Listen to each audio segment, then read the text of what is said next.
people in northern New York cleaning up the damage left behind last night. NBC5's Benny Nazai has spent the day in Essex County, New York. He joins us live tonight from Port Henry with the latest from there. Benny.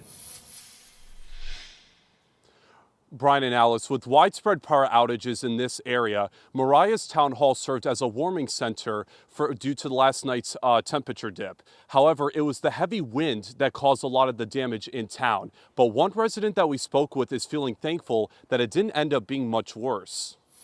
I was worried that I wasn't going to be able to get home last night after having to work late to salt the roads and maintain the roads that we were dealing with out there. While Mariah resident and New York State DOT employee Christopher Conway was making sure drivers would get home safe during Wednesday night's windstorm, little did he know the storm would end up right on his own property.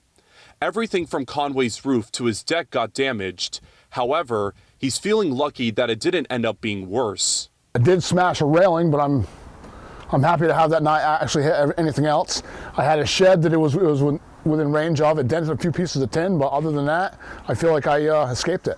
Wind gusts reached between 60 to 70 miles per hour last night in Mariah, leading to more than 4,000 power outages in Essex County, with 300 customers in the dark in Mariah. Fallen trees and damaged power lines led to Fisk Road to shut down, and the town supervisor is comparing the mighty gusts to a summer thunderstorm. It was rivaling like a straight line thunderstorm line that would go through during the summer last night. It was very intense, loud, and short-lived, but did a lot of damage. Conway, who lives on Fisk Road, is without power for the time being, but when it's all restored, he'll be ready to pick up the pieces. First thing we need to do is get power back. After we get power back, then I'm going to get the chainsaw out and snip this tree up and try to find a place to get rid of it. Now, the town supervisor has been working with National Grid, and he hopes to have power restored for all of the customers in Mariah by tonight. However, there is no timetable of when Fisk Road will reopen.